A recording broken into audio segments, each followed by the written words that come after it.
নমস্কার, যুক্তি তর্ক সঙ্গে অর্কই আপনাদের স্বাগত। আপনাদের সঙ্গে আমি অর্কপ্রভ সরকার। অপারেশন সার্চলাইটের কথা বাঙালি মাত্রই মনে আছে।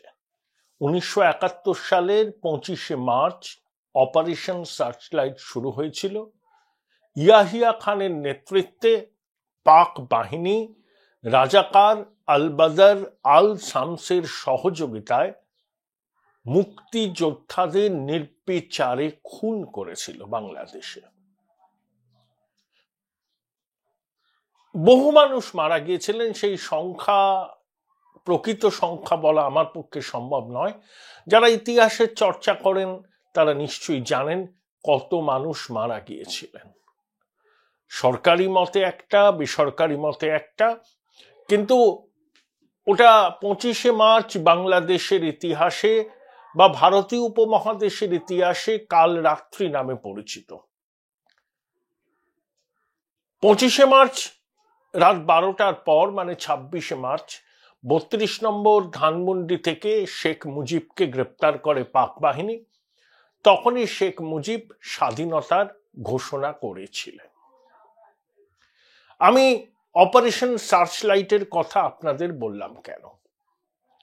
ইয়াহিয়া খানের নেতৃত্বে পাক বাহিনী মুক্তিযুদ্ধকামী, স্বাধীনতাকামী বাঙালিদের উপর ঝাঁপিয়ে পড়েছিল, অবর্ণনীয় অত্যাচার করেছিল। কলঙ্কের ইতিহাস, তার চিহ্ন এখনো রয়ে গেছে আমাদের মননে। যে ক্ষত কোনো মলম দিয়েই বোঝানো সম্ভব নয়। সেদিন ছিলেন ইয়াহিয়া খান, এখন হচ্ছেন নোবেলজয়ী অর্থনীতিবিদ প্রফেসর ইউনুস। একজন সামরিক শাসক ছিলেন, প্রেসিডেন্ট হয়েছিলেন, আর একজন অর্থনীতিবিদ। কিভাবে নোবেল পুরস্কার পেয়েছেন সেটা আমরা সবাই জানি। এখন অন্তর্বর্তী সরকারের চিফ অ্যাডভাইজার। তিনি শুরু করেছেন আর একটা অপারেশন। সেই অপারেশনের নাম অপারেশন ডেভিল হান্ট। কে ডেভিল? কারা ডেভিল? কাদেরকে খুঁজে বার করবে অন্তর্বর্তী সরকারের নির্দেশে সেনা, পুলিশ, আনসারের যৌথ বাহিনী? 8ই ফেব্রুয়ারির রাত থেকে এই অপারেশন ডেভিল হান্ট শুরু হয়েছে। বাংলাদেশের সমাজ মাধ্যমে অনেকে বলছেন যেটা হচ্ছে অপারেশন সার্চলাইটের মিনি সংস্করণ। অপারেশন সার্চলাইট মুক্তিকামী বাঙালির উপর পাক সেনার বর্বর অত্যাচারের চিহ্ন ছিল। আর অপারেশন ডেভিল হান্ট জঙ্গি জেহাদিদের বিরুদ্ধে বাঙালিদের যে লড়াই, সেই লড়াইয়ের বিরুদ্ধে ইউনুসের পদক্ষেপ, এটা নিয়ে আর কোনো সন্দেহ নেই। কেন এই তুলনাটা অনেকে করছেন যে অপারেশন সার্চলাইটের মিনি সংস্করণ অপারেশন ডেভিল হান্ট? দেখুন, কতগুলো ঘটনা বললেই সেটা আপনাদের কাছে পরিষ্কার হয়ে যাবে। 32 নম্বর ধানমন্ডি ঐতিহাসিক বাড়ি। সেই ঐতিহাসিক বাড়ি থেকেই পাকিস্তানের দখলদার, হামলাকারী, অত্যাচারী বাহিনীর বিরুদ্ধে লড়াইয়ের একটা সমাবেশ বিন্দু ছিল। সেটাকে ভেঙে গুড়িয়ে দিল ছাত্র জনতা নামে একদল জঙ্গি। এরা হিজবুত তাহরির, হেফাজতে ইসলাম, ছাত্র শিবির প্রমুখ সদস্য। এরা আসলে বাংলাদেশকে মবের মুলুকে পরিণত করেছে। এরা যা খুশি করবে, যা ইচ্ছা তাই করবে, লুটপাট করবে, অগ্নিসংযোগ করবে, মহিলাদের প্রকাশ্যে রাস্তায় অপমান করবে, গায়ে হাত তুলবে, বেছে বেছে আওয়ামী লীগের নেতা কর্মীদের বাড়িতে ভাঙচুর চালাবে। সেখানে প্রতিবাদ হলে তখনই তারা বলবে যে স্বৈরাচারীদের দোসররা আবার বাংলাদেশে মাথা চাড়া দিচ্ছে। প্রশ্ন হলো, 32 নম্বর ধানমন্ডি থেকে শুরু করে বাংলাদেশের বিভিন্ন অঞ্চলে যে তাণ্ডব হয়েছে প্রায় 72 ঘন্টা ধরে, তখন সুদি ইউনুস ঘুমোচ্ছিলেন? সেনাবাহিনী ল্যাজ তুলে পালিয়েছে। কোন সেনা পুলিশ কাউকে দেখা যায়নি যে এই ঐতিহাসিক ভবনটিকে রক্ষা করতে এগিয়ে আসতে। বরঞ্চ খোলা ছুট দেওয়া হয়েছিল এই জনতাকে, এই ছাত্র জনতা রূপে জঙ্গিদের, যারা মুক্তিযুদ্ধের স্মারক, মুক্তিযুদ্ধের ঐতিহাসিক নিদর্শনকে ভেঙে গুড়িয়ে তছনছ করতে পারে এবং লুটপাট করতে পারে। মবের মুলুক। তারপর গাজীপুরে সাবেক মন্ত্রী মোজাম্মেলের বাড়িতে যখন এই ছাত্র জনতা চড়াও হয়, তখন স্থানীয় মানুষ প্রতিরোধ করেন, এই ডাকাতদের পেটান, কয়েকজন গুরুতর আহত হয়ে হসপিটালে ভর্তি। আমি তাদের দ্রুত আরোগ্য কামনা করি। তারপরেই রূপায়ণ টাওয়ার, যেখানে ওই বৈষম্য বিরোধী ছাত্রদের পশ অফিস, সেখান থেকে দলে দলে ছাত্ররা বেরিয়ে এসে স্বরাষ্ট্র উপদেষ্টা জাহাঙ্গীর আলম চৌধুরীর বাসভবনের উদ্দেশ্যে রওনা হয়, বলে ব্যবস্থা না নিলে স্বরাষ্ট্র উপদেষ্টাকে এক্ষুনি পদত্যাগ করতে হবে। তারপরে সুদি ইউনুস জঙ্গি জিহাদিদের সমর্থনে যে সরকারে আছে, হঠাৎ করে অপারেশন ডেভিল হান্টের ডাক দেওয়া হয়। এক সপ্তাহ এগিয়ে আনা হলো অপারেশন ডেভিল হান্ট। এই লক্ষ্য সম্পর্কেই প্রশ্ন উঠছে, অর্থাৎ বেছে বেছে মুক্তিযুদ্ধের পক্ষের শক্তিকে অপদস্থ করা, নির্বিচারে গ্রেপ্তার করা, এটাই তাদের লক্ষ্য।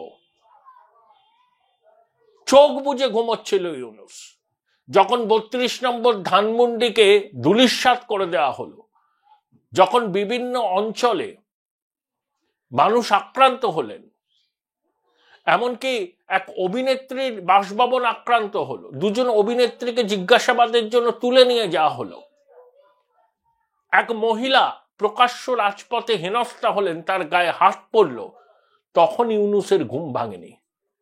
যেই সাধারণ মানুষ এই জঙ্গি জিহাদিদের বিরুদ্ধে প্রতিরোধের রাস্তায় নামলেন, তখনই ইউনুসের মনে পড়ল যে এবার ল এনফোর্সিং এজেন্সিকে পথে নামতে হবে, সেনাবাহিনীকে পথে নামতে হবে, অপারেশন ডেভিল হান্ট শুরু করতে হবে। অর্থাৎ পরিকল্পিতভাবে মুক্তিযুদ্ধের চেতনা, আদর্শকে যারা হৃদয়ে বয়ে নিয়ে বেড়ায়, যারা ধর্মনিরপেক্ষতা, গণতন্ত্র এবং সকলের জন্য বাংলাদেশের আদর্শকে বুকে ধরে রাখেন, তাদেরকে চিহ্নিত করে হেনস্থা করা, অপদস্থ করা এবং বিনা বিচারে আটকে রাখার এই গভীর ষড়যন্ত্রের নাম অপারেশন ডেভিল হান্ট। ইউনুসের একের পর এক পদক্ষেপ একটা জিনিস মনে করিয়ে দিচ্ছে যে ইউনুসকে বিশ্বের মানুষ চিনতেন, যে শান্তিতে নোবেল পুরস্কার পেয়েছিল, যে মাইক্রো ফিন্যান্স, মাইক্রো ক্রেডিট নিয়ে সারা বিশ্বের মানুষের কাছে বাণী বিতরণ করে বেড়ান, সেই ইউনুসের প্রকৃত চেহারাটা কি? অন্তর্বর্তী ঘৃণা, মুক্তিযুদ্ধের পক্ষের শক্তির বিরুদ্ধে ঘৃণা, মুক্তিযুদ্ধের বিরোধী শক্তিকে বাংলাদেশে রাজত্ব করতে দেওয়ার জন্য কি মরিয়া Yunus. Join Indian Institute of Hotel Management now. Right choice, right decision. যখন বাংলাদেশ জুড়ে সনাতনীরা আক্রান্ত হলেন, যখন চট্টগ্রামের হাজারি গলিতে তৌহিদি জনতা ভাঙচুর করলো, সেনাবাহিনী নাবালকদের সাবালক সাজিয়ে গ্রেপ্তার করলো, যখন চিন্ময় প্রভু বিনা বিচারে জেলে আটকে থাকেন, তখন সুদি ইউনুসের আইনের শাসন প্রবর্তন করার বিষয়টা মাথায় থাকে না। আর যখন ইউনুসের সমর্থক জঙ্গি জেহাদিরা বাংলাদেশের সাধারণ মানুষের কাছে প্রতিরোধের মুখে পড়েন, তখন তাদের চাপের কাছে নতি স্বীকার করে এই হতবীর্য বৃদ্ধ এই ধরনের অপারেশন ডেভিল হান্টের ঘোষণা করেন। শয়তান পাজির পা ঝাড়া। আজকে বিশ্বের মানুষ চিনছে এই সুদী বৃদ্ধের প্রকৃত চেহারাটা কি?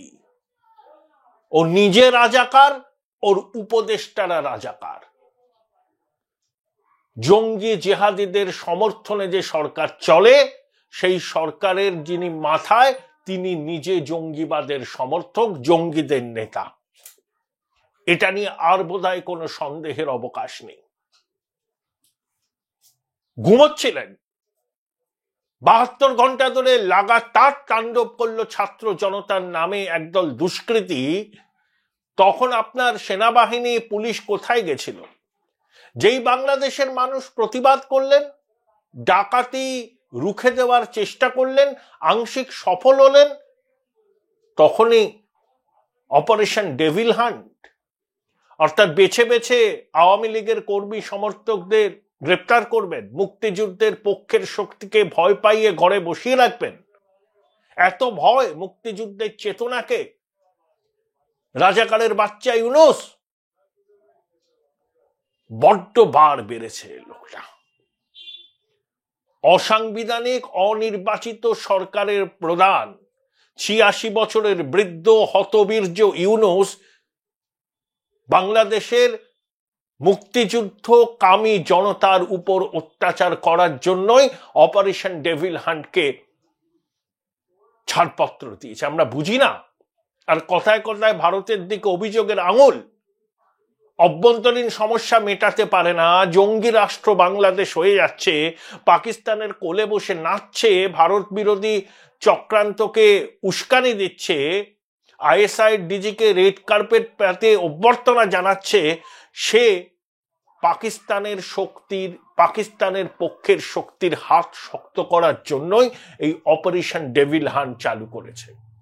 তাই যারা বলছেন, আমি বাংলাদেশের সমাজ মাধ্যমে সক্রিয় কয়েকজনকে দেখলাম, তারা বলছেন এটা অপারেশন সার্চ লাইটের মিনি সংস্করণ। মুখোশের আড়ালে থেকে কেন যুদ্ধ করছেন ইউনূস?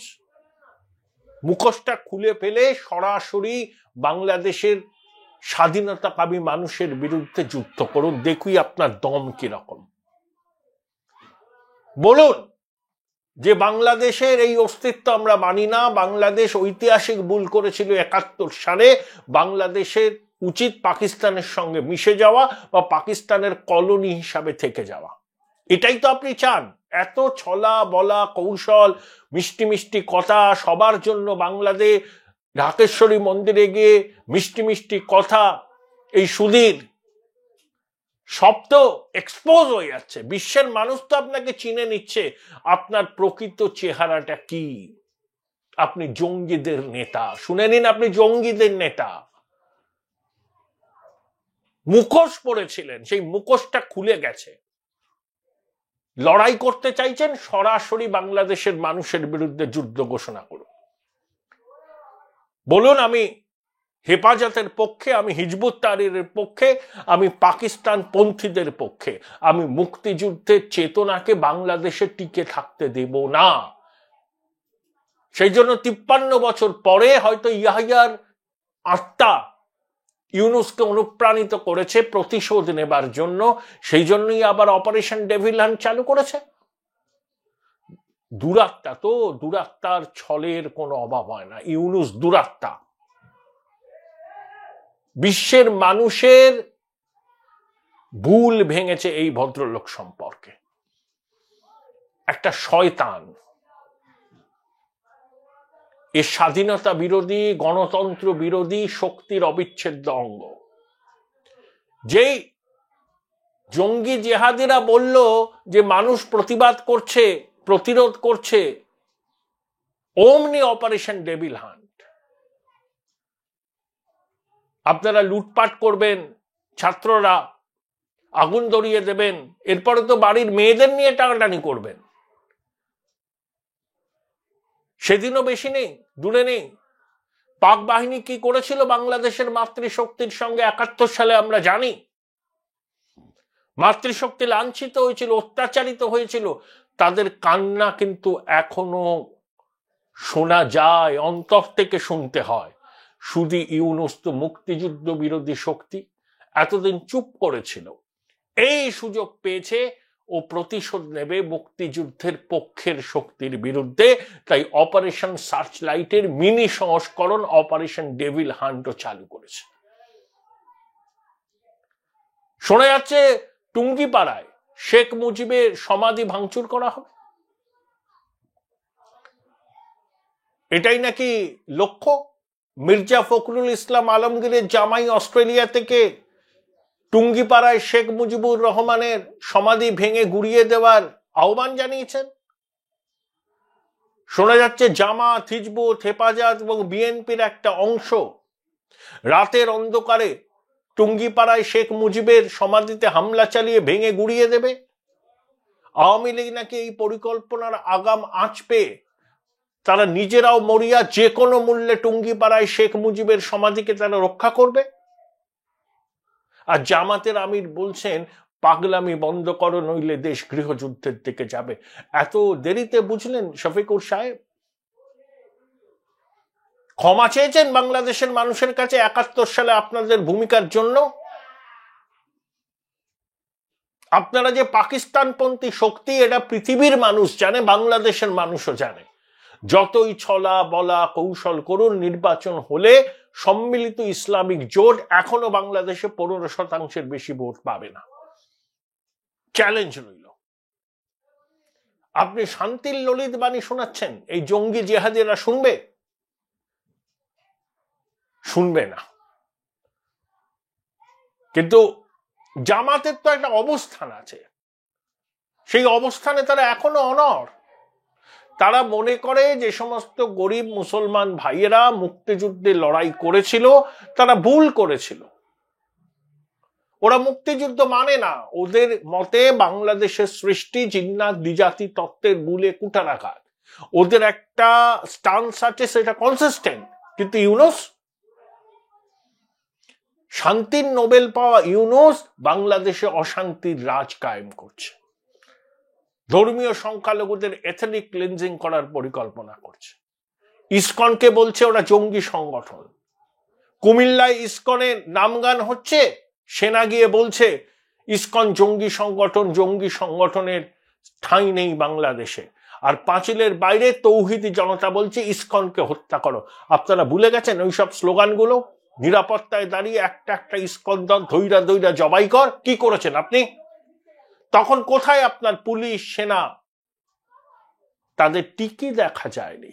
যেই জঙ্গিরা বাংলাদেশের সাধারণ মানুষের প্রতিরোধের মুখে পড়ছেন, তখনই সেই প্রতিরোধকে ভেঙে দেওয়ার জন্য, জঙ্গিদের উৎসাহিত করার জন্য অপারেশন ডেভিল হান্ট। আমরা বুঝি না? এই বৃদ্ধ শয়তান, শয়তান রাজাকারের বাচ্চারা শয়তান। বাংলাদেশের মানুষ যদি এখনো শীত ঘুমে থাকেন, ঘুম থেকে উঠে আসুন। যদি মুক্তিযুদ্ধের পক্ষের শক্তি হন, যদি গণতন্ত্র, ধর্মনিরপেক্ষতা, সবার জন্য বাংলাদেশের আদর্শকে টিকিয়ে রাখতে চান, বাংলাদেশকে উন্নয়নশীল দেশের মর্যাদা ফিরিয়ে আনতে চান, তাহলে জঙ্গি জেহাদিদের বিরুদ্ধে গর্জে উঠুন। যে যেভাবে পারবেন গর্জে উঠুন। আপনাদের এরা রিয়াত করবে না। স্বয়ং সরকার যখন অপারেশন সার্চলাইটের মিনি সংস্করণ করার ছাড়পত্র দেয়, তখন এই সরকারের কাছ থেকে গণতন্ত্র প্রিয়, ধর্মনিরপেক্ষ বাংলাদেশের মানুষ কি আশা করবেন? কোনো প্রত্যাশা আপনাদের পূরণ হবে না। আপনাদের চুপ করে থাকাকে এরা মনে করবে আপনাদের দুর্বলতা। সবসময় জানবেন প্রতিবাদ সচেতনতার ভাষা, নইলে ভবিষ্যৎ প্রজন্মও কিন্তু আপনাদের ক্ষমা করবে না, এবং বাংলাদেশ আনুষ্ঠানিকভাবে পূর্ব পাকিস্তানের অংশ হবে এবং জঙ্গি রাষ্ট্র হিসাবে বাংলাদেশের পরিচিতি হবে বিশ্বে।